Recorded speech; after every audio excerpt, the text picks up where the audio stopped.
Welcome to Rockwood Connects, the educational, informational, and entertaining podcast of the Rockwood School District. I'm Dr. Cassandra Suggs. And I'm Emily Walshaw. And joining us today is the man who actually started us off with our very first episode of Rockwood Connects, our very own leader and superintendent of the Rockwood School District, Dr. Curtis Cain. Dr. Cain, welcome. Dr. Suggs. Welcome back. Oh, it's my pleasure. Welcome back. My pleasure. I know Emily has the first question. I'll let her go with it. Thank you for joining us. Absolutely. So, on the first episode, you joined us. What would you say are the top 3 accomplishments from that point up until now for the school year?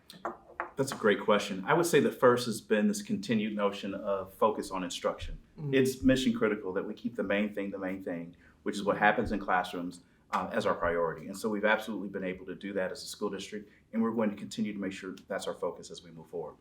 Our efforts with safety in the district, specifically the addition of our 4 school safety officers, has, I believe, been well received, not only by the external public, but internally as well. Our students, when you see them interact with our school safety officers, it's amazing in terms of what that reaction looks like.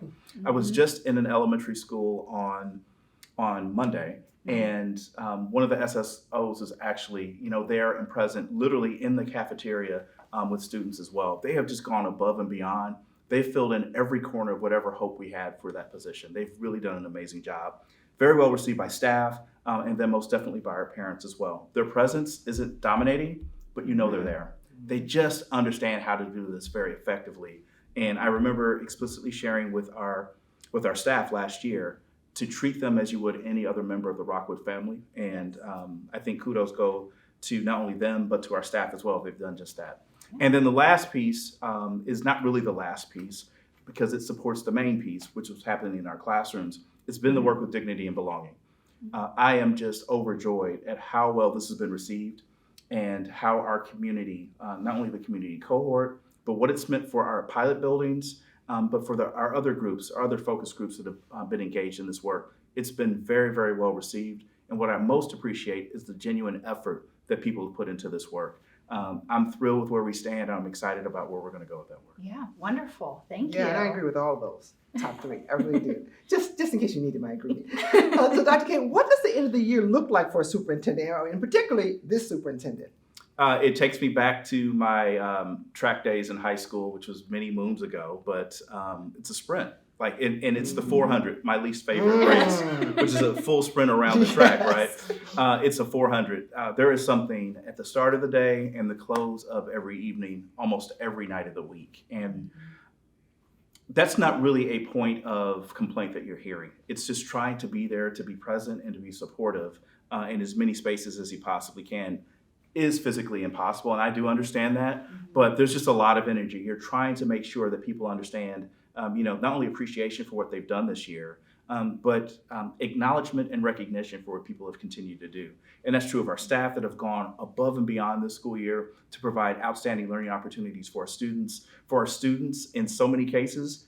In each of our high schools, we have our seniors that are getting ready to graduate, and we want to celebrate them, encourage them, and lift them up as they're headed to that next level. And then also for our returning students, right, that they know, as they're finishing up this school year, they have some opportunities for some things to do over the course of the summer, and we look forward to that. But we're always looking to finish our school year strong, and that's what's happening right now. Yeah. So it's a very, very busy time of the school year. Yes. Very busy, very busy time of the year. You're doing great. So as we wrap up the school year, what message would you like to give to our parents? Your turn. Tag, you are in. Oh, that's funny. Look, I believe that we have 13 years to get this as right as we possibly can on a daily basis. And we want to maximize every single one of those opportunities.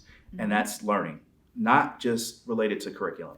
That's activities. Those are special end of the year opportunities. Those could be performances. Those could be competitions. There are numbers of ways in which we can maximize the yield of each and every day. And so we're going to be focused on that.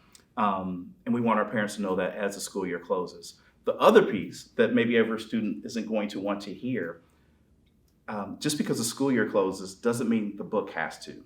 There's still a space and an opportunity to continue that over the course of the summer. Even if it's a topic or a genre that's of your interest area, that is better than doing nothing. So find a way in your own pace, your own way, in your own space, to keep the learning process going. It will actually make the start of next school year even more effective if you do so. Yes. I'm sure every student didn't want to hear that, but that's the honest truth. Yeah. Well, I like that because I remember one summer when my son was in middle school, my youngest son, and I gave him a book on filmmaking to read. And he read it reluctantly, and he's in that industry now. He's like, it just, a spark went off. He could read it, relax throughout the summer, read it, and something connected with him. But to piggyback on Hashtag mom was right. Keep going. Yes, hashtag mom was right. Absolutely. To piggyback on Emily's question about parents, what message would you have for students and staff? So students, you heard the end of that last comment, and it's still true, right? Of course, like you deserve, you've worked very hard this year. It's true for our students and our staff. And I think it's important that our students have some time to recharge and to step away. But I would still lean into whatever the genre, whatever it is, open a book. Find a way to continue learning something that's more self-paced, but please find a way to take advantage of that. For our staff, it's May. That's all I need to say. It's May. And it's a long run at this particular point of the school year. As folks are headed toward the summer, find some time to recharge, to replenish your vessel. A little space for some reflection are components that I would suggest for staff. And as we head back, right, and we're coming back in July and August with our variety of professional development opportunities for staff, that'll be waiting. It's May. Don't worry about it right now, right? Make sure you're taking time to recharge because it's been a very long and productive year. And it's important to take time to recognize where you are kind of each season of the school year. And I would encourage folks to step away so that you're able to come back, not only to enjoy your family and your friends, to reflect and recharge yourself, but I think you're a more balanced individual if you're able to in fact do so. So I would strongly encourage all of our staff to find some time to do that. Thank you. Yeah. So as we lead into the summertime when school is not in session, there are still many district staff members, yourself included, that are working throughout the summer. So what does that look like for you and your team moving into summertime and into the next school year? So I would say the same message as it relates to some of that off time and stepping away. I think it's mission critical that we find ways to recharge ourselves. It just is. Otherwise, you just, like the cell phone battery, it just runs down and it doesn't fully recharge at the same rate if you don't do so. It is well deserved and I believe well earned for people to do just that. And so I would most definitely say make sure you are doing that. We're going to do that as a senior leadership team, but we'll be back at it when the time is appropriate and right. One of the pieces of the summer that I do enjoy is I may or may not have a tie on every single day, which may be hard for some watching this to believe, but that's true. And I understand that I have to set an example of what that looks like. The brain is always spinning and thinking of what's next, what's around the corner, how different components can actually interplay with each other. But I do recognize and fully embrace the fact that I need to step away. So I would encourage all of our staff to do that as well. Okay, great. So when you step away, will you be going to a theme park where 75% of your 4-person family enjoy going? That's more to come.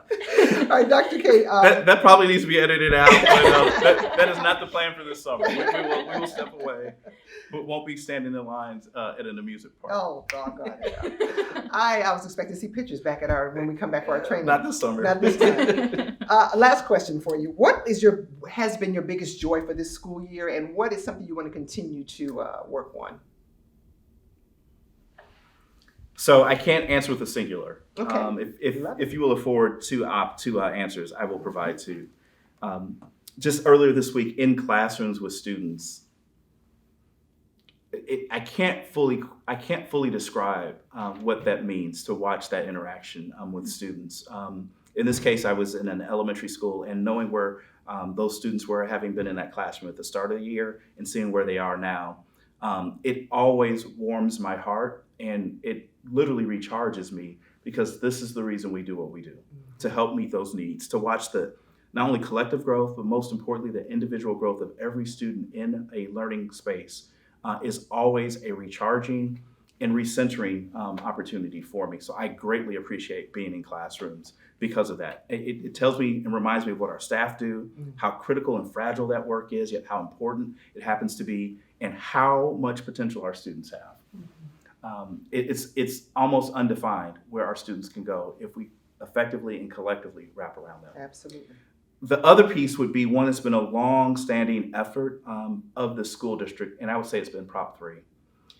It's not so much it's definitely not so much the work of any one individual. It's the fact that it was collectively something that people understood, and ultimately people responded at the polls, and I think we know what that result in fact looked like, that it was just universally understood. There were a ton of presentations. If I remember correctly, there were 56 face-to-face presentations as a result of informing our community of what was going to go on with Proposition 3. That's just part of the puzzle. The other part of the puzzle is the fact that there was support, right? Not only from staff, not only from other stakeholders, but our community as a whole. And as a result, we are now in a position where moving forward, we can be strategic and proactive with what we're doing and how we're going about meeting the facility needs, the safety needs of our school district, both in the short and the long term. We have not been in that place as well, or been in that place for some time. And also with our technology needs as well. We know we have ongoing needs in those areas as well. And so that's a tremendous amount of energy that's really focused to make that in fact happen. It's been a conversation this district's had since about 2015, but to see it cross the finish line is really, really important. Yeah. But the truth is, that's just phase one. Now we have to go through the process of making sure we are clearly articulating and reporting what's happening, where it's happening, and why. And we will live up to that promise.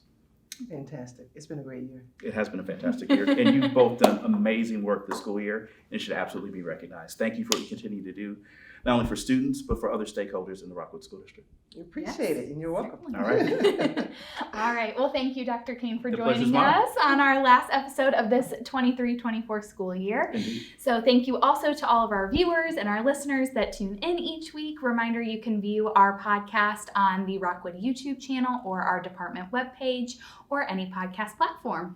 We are so happy this is the conclusion of 23-24. We're not happy this is the conclusion, but we're happy you joined us. But we will be back next fall. Maybe we can get Dr. Cain to come back with us as well. But I do want to give a shout out. All year long, we've had the phenomenal videographer, Curtis Brennicky, and editor do our show. And we are so grateful to him. And this beautiful podcast comes together because of all of his work and efforts as well. So until next time, have a great summer. We'll see you soon.